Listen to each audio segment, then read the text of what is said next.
এইবার হলো মন খারাপের পালা। গায়ত্রী শক্তিপীঠ থেকে অন্ধকার থাকতে বেরিয়ে এলাম।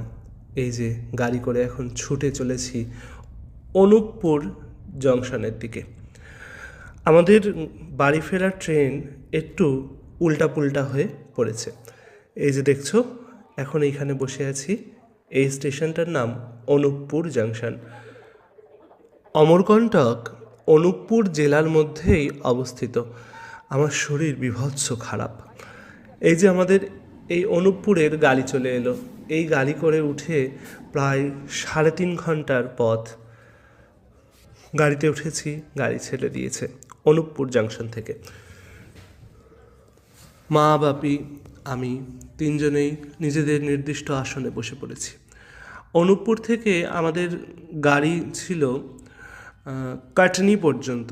তারপরে আবার হাওড়া ফেরার গাড়ি ধরি কাটনি মুড়বাড়া নামে এক জংশন স্টেশন থেকে।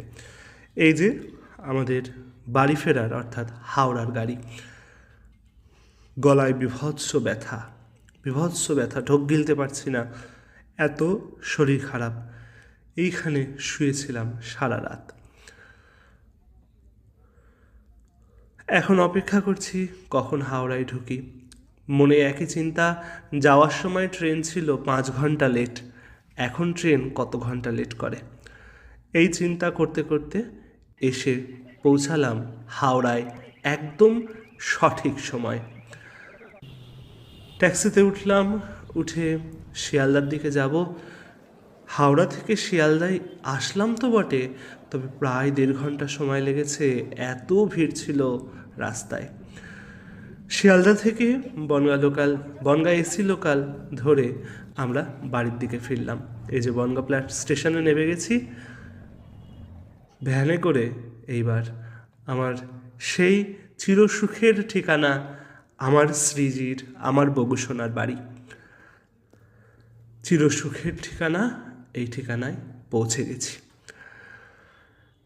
পৌঁছে ফ্রেশ হয়ে নিয়েছি, ভালো করে স্নান করেছি, দাড়ি কেটেছি।